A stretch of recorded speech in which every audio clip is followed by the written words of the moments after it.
This is the Bloomberg Surveillance Podcast. I'm Tom Keene, along with Jonathan Ferro and Lisa Abramowicz. Join us each day for insight from the best in economics, geopolitics, finance, and investment. Subscribe to Bloomberg Surveillance on Demand on Apple, Spotify, and anywhere you get your podcasts, and always on Bloomberg.com, the Bloomberg Terminal, and the Bloomberg Business app. They were different out at UCLA, and there was a guy who died at 88 last year, Axel Leonivud, who was a hero in my house, and as someone once said to me, he was the Marine coming out of the trenches. Andrew Hollenhorst has been the Marine in this odd Fed cycle. You have taken shrapnel for your high-yield call. People are like, not. And yet you reaffirm the Fed higher this morning, don't you? I think if you just look at this economic data... Andrew, the mic's over here. Come on. All right. First time. Okay. First time on the show. Yeah, thanks, Tom. If you look at the economic data, I mean, it just keeps coming in, showing a tight labor market. We keep getting these numbers, strong spending. I agree with Mike. I don't think we're going to get 5-6% GDP this quarter, but we're probably going to get at least 2% GDP and maybe 3% GDP growth. And I think you did hear some of that coming out of Jackson Hole. You look at the core inflation numbers, they've slowed for a couple months. That's good news. Headline inflation has slowed. So there is some good news in terms of price pressure that's a little bit more subdued now. Right. But when you look at this economy, the tight labor market, it's going to drive wages. Wages are going to drive prices. The heart of your academics, and frankly, it goes to Catherine Mann now at the Bank of England as well, is a real humility about what we don't know. Olivier Blanchard calls that other factors. What are the other factors that the low yield people, the rate cut people get wrong? Yeah, so I think the other factors that we have at play here in the U.S. economy include some of the domestic strength that I was talking about, which is not just the tight labor market, but also the tight housing market. And this is an odd one, and I think you described this cycle as being odd, and it certainly is. Usually you would think mortgage rates move higher, we get a slowdown in housing, and we get a slowdown in house prices. And that happened, but the issue we have now is supply has actually become more constrained in the housing sector than demand. So those households that have an existing home that are paying a 3% mortgage rate, not a lot of incentive to put that home on the market. So that supply is staying really constrained. The Case-Shiller price index came out this week. We're up again close to double-digit percentage increases on an annualized basis, and that's just not going to be consistent with 2% inflation. Yeah, there's just no inventory in the existing home market. It all is in the new market, which is why you're seeing that bifurcation in housing. Just on the subject of demand outside of housing and coming back to the data of this morning with personal spending up 0.8% at the same time that personal income actually grew less than expected. How much longer, realistically, could the U.S. consumer live above their means if we're talking about a savings pile that has dwindled, which is what was helping fuel this in the first place, and your income not growing as fast, wages barely keeping up with inflation? Isn't the spending going to have to come to a halt at some point? Yeah, and don't forget student loan repayments restarting. Yeah, in October. Yeah, so there are some headwinds that the consumer is facing here. I think what has happened, though, is we had such an extended period of low interest rates, such an extended period of ample liquidity. You saw credit card debt go down significantly during the pandemic, and now those levels have built back up. Now you're seeing delinquency rates that are getting back to more normal delinquency rates that we would expect in kind of a normally functioning economy. To your point, as the Fed leaves rates higher, we're going to see more tightening of credit. That's going to be a headwind for consumers. Eventually, that will slow the economy. We still think we could see a significant economic slowdown in 2024, perhaps a recession in 2024. But you have to take seriously the data that are coming in, and we still see this really strong spending, like you pointed out. 0.8 of a percentage point up on personal spending. I mean, it's just a really strong consumer right now. So if we do get that recession in 2024, but you still don't get 2% inflation, is the Federal Reserve going to tolerate the pain ultimately, do you think? So that's a really tough scenario for the Fed. I think if you get a significant enough slowdown, you will see some deflationary pressure. But we could have a period of time, and maybe it's going to be an extended period of time, where you see the economy slowing. And to some extent, you see this with the credit that is tightening already, right? We have some signs that things are going to slow down eventually. If inflation was stably at 2%, then the Fed might be a lot more comfortable thinking about cutting rates. I think what we heard from Chair Powell last week at Jackson Hole was that although they'll be attentive to both growth and inflation, right now they really do have to concentrate on those upside risks to inflation. That's where you're coming from. We still have various measures of core underlying inflation that are running too high. And that means that there could be a period of time when you see somewhat weaker growth data, but the Fed is still holding rates higher. Richard Clarida is identified with this thing DSGE. All you need to know on a Labor Day Thursday is we're not going to do the math. Either I can't do the math. It's that fancy. But the bottom line is, I mentioned Axel Leonovic earlier, that article from years ago, Beyond DSG Models, where he and a team really go after the math certitude, the mathiness of the Andrew Hollenhorst world. Do we have operative models right now? Do we, in God's name, know what we're doing? So I think that is one of the big challenges here. What is the theoretical framework that we're using to assess the economy and to assess monetary policy? And you heard Powell point to that uncertainty in his comments as last a non-economist. week. As a non-economist, yeah. And so he talked about this, navigating according to the stars under a cloudy sky. And what does he mean by the stars? The underlying neutral rate of interest that would neither be restrictive nor stimulative, the underlying natural rate of unemployment. These are important theoretical concepts, but we really don't have a good way of evaluating them in real time. We don't know where they are. So it is going to be this kind of responding to the data. It just comes back to data dependency. If you don't have a strong theoretical framework, then you follow the data. Yeah, setting monetary policy can be a tricky business in an environment like this one. Can I just quickly ask you about fiscal policy as well? Because we hear a lot about, we have not yet seen things like the CHIPS Act, Inflation Reduction Act, that actually being realized in the economy and making a difference. At what point does what theoretically could be a driver actually become a drag because the Fed might have to respond to those new injections? How are you thinking about that? Yeah, it's a great point. We're starting to see some things in the data that are at least suggestive that maybe you're seeing some of this showing up. We did see stronger investment in manufacturing. Maybe that's related to the CHIPS Act. But you're right. These things are going to take a long time to actually play out. It's going to take time for that money to come into the economy. At the end of the day, the Fed is not going to kind of look at fiscal policy and then try to directly offset fiscal policy with monetary policy. It's not their business. Right? Exactly. The Fed doesn't want to be in that business. So what the Fed is going to do is just look at the data like we got today. If inflation stays cooler, then that's great news. And that's more reason to think that the Fed can be a little bit more dovish here. I think they're pretty comfortable with the level of policy rates.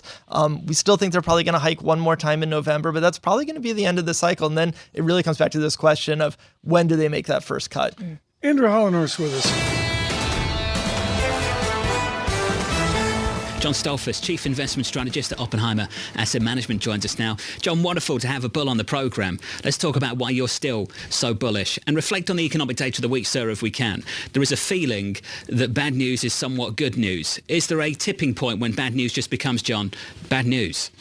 Well, thanks for having me on the show, John. It's always great to be on surveillance. I've got to say, when we look at it, things continue to get better, offsetting negativity. That's why bad news has been good news. In essence, we're seeing the economy is genuinely slowing some, but it's not falling off the cliff, whether it's the consumer, whether it's jobs, whether it's our Q2 earnings, even though you had a drop in earnings for the S&P 500. Last I looked at my Bloomberg a few minutes ago, negative 6% on the quarter. It's three sectors have the negative earnings growth. They're double digit, and it's energy, materials, and healthcare. It's not tech or consumer discretionary or industrial. So, John, you've been one of the great bulls. You've been one of the great bulls. Where are you right now, Ford? 4,000 what? 4,900 for the end of the year remains our target. We did lower our projection of what earnings will look like for this year from 230 down to 220. But overall, we're looking for support to the S&P 500 to remain remarkably strong. What do you need to do to get to 5,000? I mean, I got to make some news here today. What do you need to do to up that to 5,000? Tom, you're egging me on.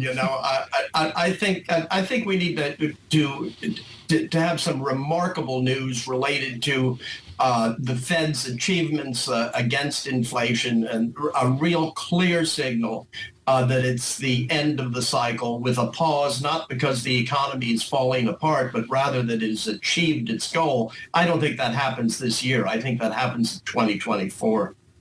Well, and in 2024 is when this market increasingly and earlier is expecting the Fed to start cutting rates. So if we do get to 4,900 or potentially even 5,000, John, can we stay up there if the reason they're cutting is because things have turned south and the tightening has taken perhaps more effect than they would have wanted to if they overshoot?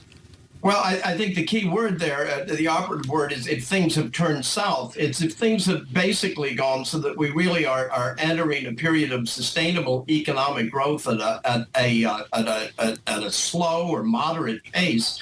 I don't think that we'll be seeing the Fed cut drastically. And this might be one of those, just because when we look at it, the inflation was caused by overstimulation in fiscal policy is what we look at. We think of two administrations, and they did that. They were concerned about the effects of COVID on the economy, and likely all that stimulation is what is enabling us to get through this period of a Fed funds hike cycle as well as we are. So we think at this point, we think this continues to be a workout market. And a workout market is always has considerable uncertainty to it in terms of its outcome. But we wouldn't bet against the American consumer, and we wouldn't bet against American business, the American economy. We think the sunlight is at the end of the tunnel, not an oncoming locomotive. Well, John, let's hope that's the case. I think a lot of people feel the same way. You said the consumer. Don't bet against the American consumer. Plenty of retailers have flagged up plenty of issues over the last couple of weeks. What do you read into that?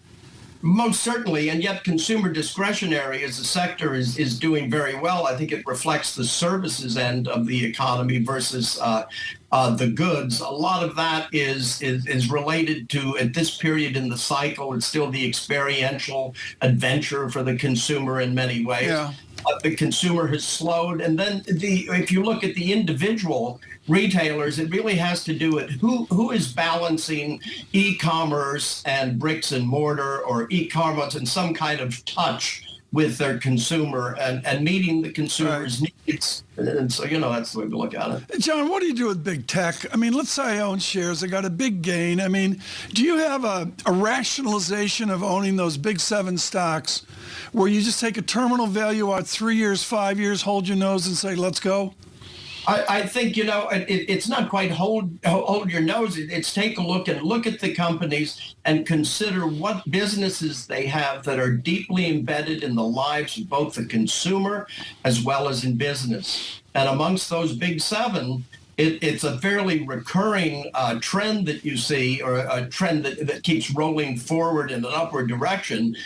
They remain companies that are very deeply embedded in our lives, both as consumers and as business people. And so revenue growth is likely to continue. It'll ebb and flow at different points. And, it's trees don't grow to the sky and all, but the general trend looks like this is parallel to where the automobile was in the early 20th century after Ford had, essentially improved the manufacturing process to increase the ability of the automobile in terms of quality and lower the price. Technology easily accessible.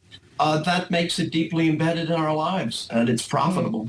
So, John, what role does that small group of stocks play in the 400-point gap between where we are now and where you think we're going to get in 4,900, considering that they have been the biggest point contributors to the gains we have seen this year? Can they continue to provide that leadership? Well, I think in essence, when we look at it, you've got to realize that technology is not unto itself. Rather, it contributes to all 11 sectors. So within the 11 sectors, I mean, we own some industrial stocks. I can't mention the names. The firm doesn't allow me to pitch what I own. God for that. But we own stocks in the industrial sector, in consumer discretionary, and within the space of other sectors that have done remarkably well. And it just has to do with it's a combination of alpha generation as well as playing the broader sectors. John, I get you can't do single names, but can you just describe in greater detail what's within consumer discretionary, given that it's such a broad space? Yeah, within consumer discretionary, it has to do, again, with leisure stocks. It has to do with stocks related to gaming, to travel, has to do with the electrification of the automobile and the process of that transition that's reflected within all kinds of products that are sold in stores.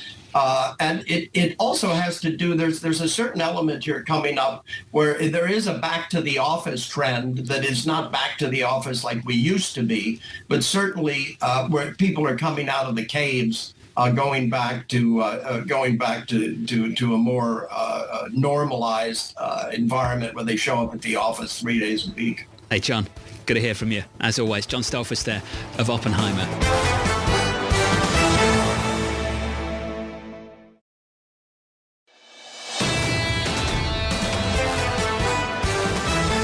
Cameron Dawson joining us, CIO at Red Bull Formula One Racing, joins us this morning. Thank you so much for your patience with Max Verstappen. Greatly appreciate it.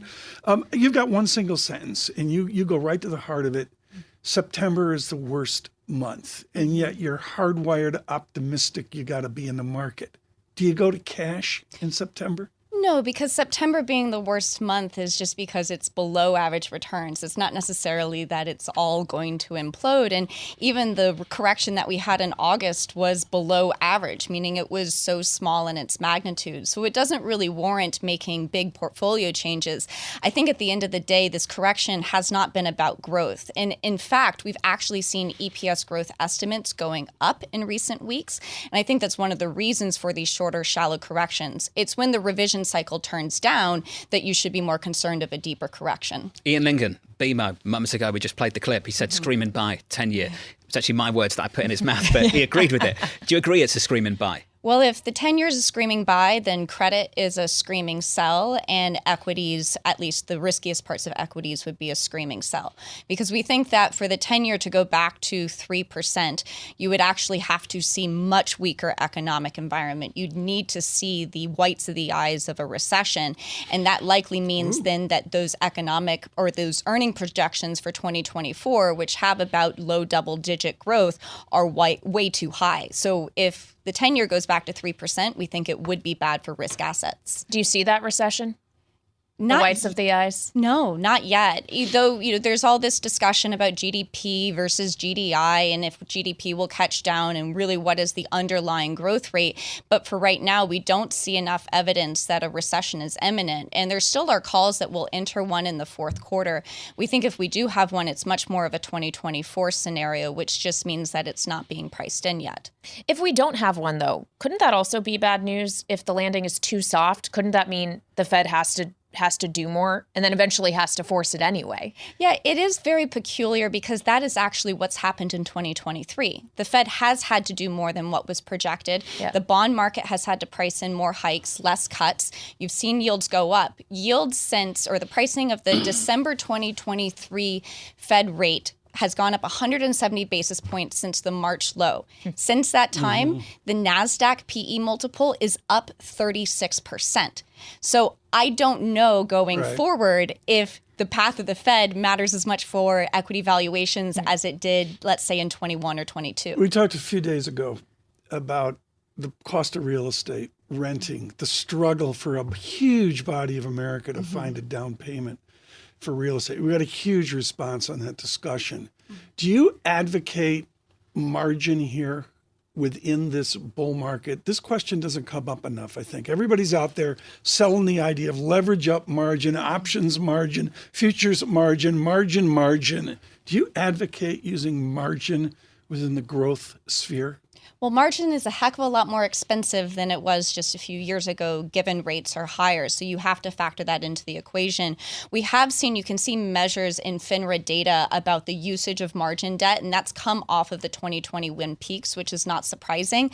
But the real question is how much of that is being replaced by options, which are a form of margin. 4 to 1, yeah, roughly. And so you've seen so much option activity, surging call options, those 0 date to expiration options. So margin is always always something that you have to play with very, very carefully because it, of course, can work against you very quickly. She memorized it. Sometimes that can go bad. Cameron just nailed that. Can we talk about a different kind of margin, profit margins? At Dollar General, they've come out and basically said earnings are going to tumble as much as 34% on a per share basis during the current fiscal year. It's pretty brutal stuff. They're not alone. Are you taking what the retailers are saying seriously? Is this more important than what the hard data is telling us right now, which is retail consumption is better than good? Well, there's some retailers that have pricing power and some that don't. And I think that Dollar General probably falls into that category where the elasticity of the demand of their customers is much different than the higher end retail where they can continue to push price. They can continue to pass on those higher costs to their customers. So the areas where you don't have pricing power is where you're seeing the margin pressure.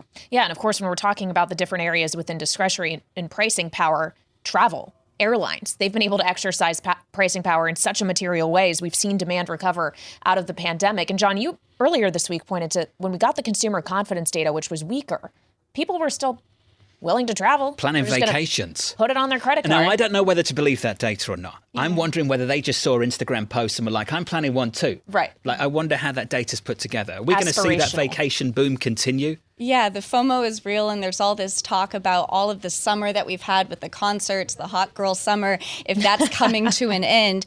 I think at the end of the day, the question going forward is, can the consumer continue to live beyond means? We've seen credit usage go up, but it's that savings rate that's coming down and the savings balance that has been whittled down. Did you see how a chill just came into our offices here at 7:31? I saw Hollenhorst walk by. Andrew's it's like the black cloud of high interest rates. I can never see because the lights aren't on in the corner of the studio, so I can never see. The room when Hollenhorst shows up. If we get an Andrew Hollenhorst world of higher interest rates, what does that do to your stock portfolio?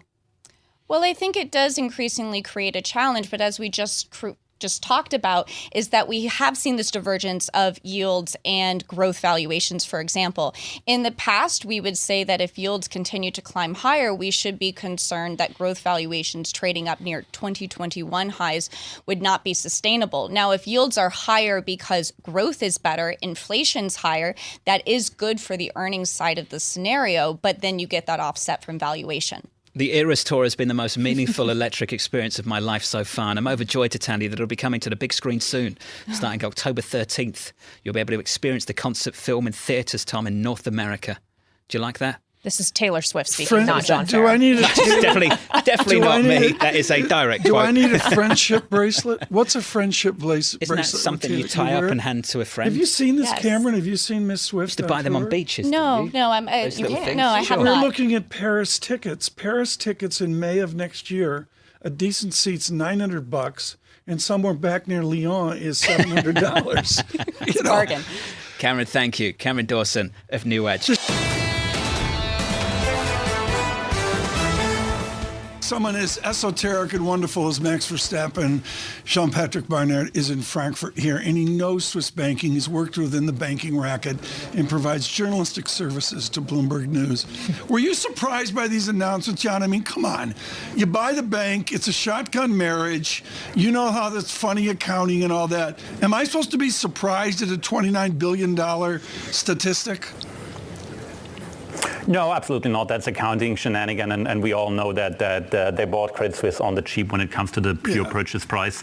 And there are a lot of risks that are associated with the deal, so the 29 billion number is not very surprising. But what you can be surprised about a little bit, or at least I was, and I feel like some market participants as well, is like how firm the management of UBS already is in their idea and their vision on how they want the merger to play out. That is very unusual. As you said, it was a shotgun marriage. It was just barely 6 months ago, and I feel like they're giving us really good content and good ideas on how they want to shape up this merger, where they want the bank to position, and that's a very surprising thing to me that they're able to do this. When you're popping a 20-euro bowl of soup in Brasserie Lippe, you people are gossiping about who from Credit Suisse survived. Did many people from Credit Suisse survive?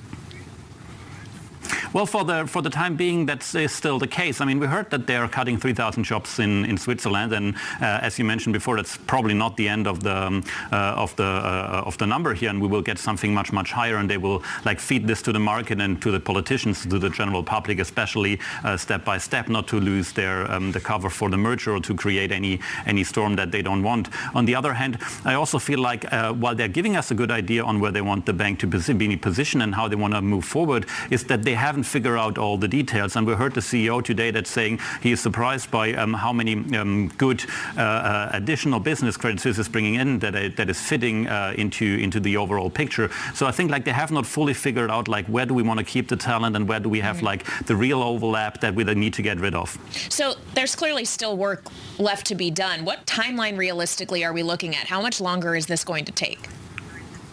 Well, it's still going to take years, that's for sure. But again, UBS is doing the right thing here in terms of that they are giving us like step by step, and on every meeting that they are speaking, they're giving us something to deal with and to see like in which direction the bank is heading. The whole merger, until we get like the final picture, it's probably still going to be next year or even like 2025 until they have figured everything out. But they promise they give us more details on the fourth quarter earnings, which will be somewhere in January or February of next year. So that's the next milestone to watch. And at the end of the analyst call, Sergio Amotti, the CEO, also said like there's plenty of time to speak to each other in case there are any questions until the third quarter earnings. So again, they understand that the market is desperate for information and wants to see like every new development, what they're doing, and they have understood this, and I'm pretty sure they will, if they have good news, they will feed this to us step by step and as early as possible.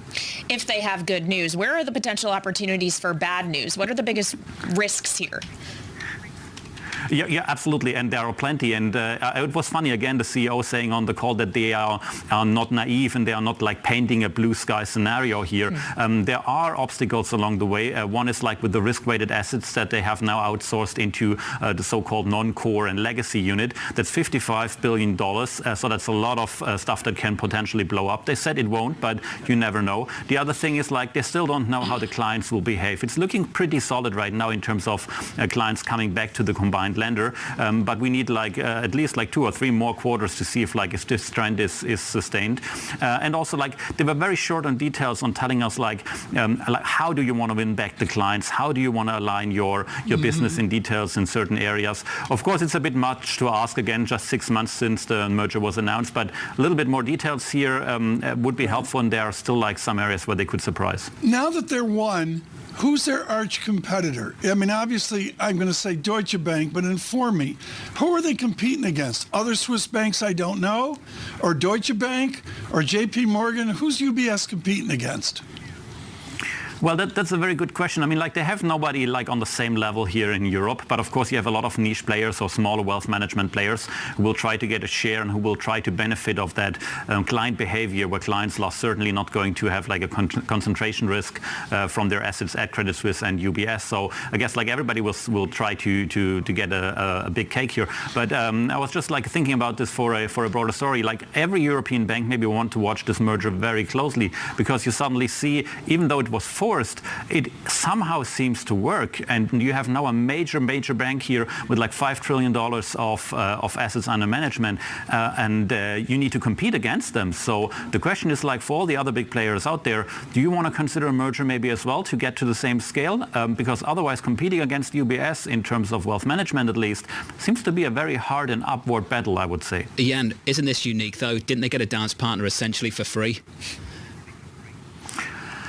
Well, I mean, yeah, you could come to that conclusion, I would say. Of course, I mean, the price was very cheap, but again, like there are still risks associated with this merger. It's not a done deal yet. It's looking pretty well for the time being, but again, you could see like the final quarter results that we had from Credit Suisse today had a $10 billion loss in it. 10 billion Swiss francs loss in it. So there's still like a huge burden that they now have on the balance sheet. Again, there are $55 billion in this non-core unit that they need to run down. And again, they still don't know how clients will behave. So it's looking good right now. They're doing the right things, but this is not in dry papers now, and there could still go something wrong. So I would say like telling them this was for free and of course this is going well is too short. Well said. Jan Patrick, thank you, sir. Jan Patrick Barner of Bloomberg on UBS.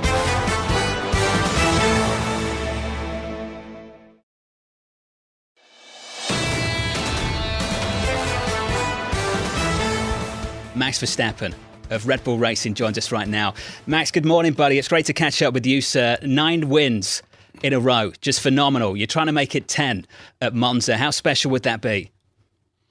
Yeah, I mean, of course, it's something that I never even, thought about that is even possible, right? But now that we have won 9 in a row, tying the record, of course, you want more. And I think we have a good opportunity, but F1 races are never straightforward. A lot of things that can happen. But yeah, I'm excited, of course, for the weekend. Max, let's go back a couple of decades. Take me back to the days when you were in a go-kart and you got to be around people like Michael Schumacher and your father, for that matter, as well. Is that where this hunger, desire comes from to dominate, even after you get win after win?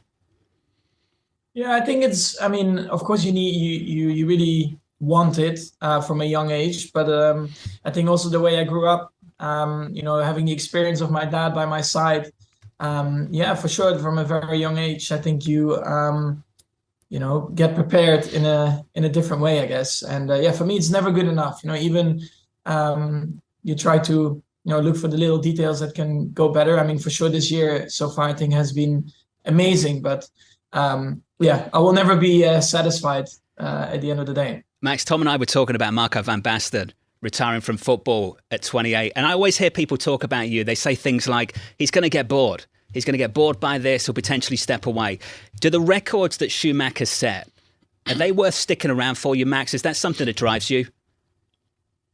I never really targeted records. I, of course, really enjoy what I'm doing now. And I think for me at the moment is the opposite. This for me is not boring. This is really exciting. I'm always very motivated to get to the track. I think it's more when you're not winning anymore and there is also no real plan in place or a future where you see yourself winning again, then probably you get bored. But I think retiring at 28 for me is probably a bit too soon. Max, Jon Ferro is steeped in all that you do. He grew up in England and lives Formula One. I'm your ugly American. I'm new to this. I'm the one you need at Las Vegas, you need at Austin, Miami, wherever. And in reading about this, and I go to the great journalist Peter Windsor on this, he says you do corners and turns like nobody. He talks of Silverstone and the 3 turns of Maggots and Beckett's. How do you approach the tight turns of Formula One? Peter Windsor says that's the difference. I think, everyone has their own driving style, but also I think what is key in our sport is that you're able to adapt to whatever is needed. So, every year we have a new car, a different looking car, and every single car drives a bit differently. And I think, you always have to adapt and learn and try to grow, try to be different, try to really, get the most out of the car. And if the car is driven the fastest way in a different way than what you're used to, you have to try and adjust to that. Do you wish for a smaller, lighter car? Of course, that would be ideal, but you also have to be realistic. I think with the safety standards that are, always improving every single year, that is not always possible to go lighter. But I'm sure, we are looking into the future regulations as well to try and make it better. Max, your bosses are thinking about the commercial stuff. We caught up with Christian Horner. It's great to talk to Christian a month or so ago. And we were talking about the race calendar and how many races are now in new places, like in the United States, like in Vegas. For a man like yourself, can you compare, say, a Monza to a Miami, a Las Vegas? And Max, do you get excited about it when, for some people, the purists might complain about this just being a commercial event, moving away from the traditional race car racing in places like Monza and Silverstone?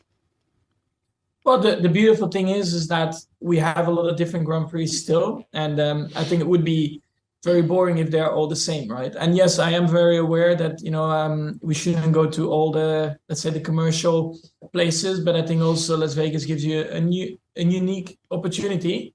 And then time will tell, if it's the right way to go or not. But for sure, from my side, I like the pure racetracks. I think in F1 car as well, it really comes alive on the proper racetracks like Monza, like Spa, like Silverstone. So for sure, we need to keep these kind of tracks on the calendar. Max, they're always trying to rework the format when a team goes through a period of dominance. I remember when it just used to be qualifying 30 minutes. Fastest driver, fastest car, they get pole. Then they tried to make qualifying more interesting. Do you think tweaking the format with sprint racing in one weekend, not the other. Is that something that frustrates you as a driver? Yeah, I'm not really excited by these things because I think when something works really well, why do you need to try and tweak it? This is, I think, a constant discussion, and for sure, some things will work out well, some don't. But for me, trying to keep it like it is, probably is the best thing forward, because I always thought the qualifying format and before you get into the single race, I think is very exciting. Max, I agree with you. I'm a complete hack at this, but I totally agree with you. The sprint thing is ridiculous. I just don't understand it. I love the qualification thing the day before. I love to tune into that. Max Verstappen, are you in a place is completely dominant in the sports involving all the money and the egos, where can you control the future of who your teammate is? I understand there's autosport gossip and all that, but are you in a position now, Max, where you can dictate, discuss, or say who a future teammate will be? Well, this is always up to the bosses in the team. I mean, of course, I'm a team member now for a long time. And of course, things, you talk about stuff, but I'm not the one who is telling them what to do or deciding things at the end of the day. I need to focus on my job, and that's to try and drive as quick as I can every single weekend. Well, you do a good job of that, Max. A good job of that, particularly this season. Max, how close are you with Checo? Yeah, we are very close. Honestly, I think we are very similar in a way also how we approach, I think, our life outside of Formula One. He's a real family person. Of course, he has his kids as well. I'm pretty similar. I think it's good to try and, sometimes switch off and just, not think about Formula One. And I think that's where we can really relate. You know what people are like? They like to stir up gossip and tell stories. And Max, you've been reluctant to get involved in the Netflix series, which has been massive here stateside. Max, what's behind that reluctance? Why don't you like doing those things so much? I mean, I think at one point, certain things are also a bit more private. Privacy for me is very important. And, I like things to be portrayed like they actually are, not with a lot of, let's say, spice to it. But every year now, I mean, we had a good chat. Every year I do have an interview and I explain my side of the story, and I think that's important. Yeah. I know how important Netflix is in a way, of course, to try and attract new fans. But of course, it's important also to really see the reality of the sport. John, I'll let you ask. I mean, we're in London, we come back, and that gives us just enough time to go to Las Vegas in November. But, if Max can pull some strings for us, I think possibly we could be all Las Vegas with Red Bull. You want to ask him yourself? Or you want me to I'd let you ask, please. I You're think more maybe gracious. Max would prefer us to ask Christian Horner. And we'll ask Christian a little bit later. Max, I wanted to squeeze this in. I wanted your side of the story. I don't want to talk about the last race. I want to go back to Austria. Final lap of the Grand Prix. You have the opportunity to set the fastest lap. You make the call to make a pit, to put on fresh tyres and go around and set the fastest lap for a single point, Max. From your perspective, walk me through the thinking there. Is that something you've planned ahead of the race? Is that something you think about in the moment? And where does that confidence, that conviction come from? To go against the team who would like you to stay out and just make the call yourself. I can do it. I know I can do it. I've got the control, the ability to perform. Where does that come from, Max?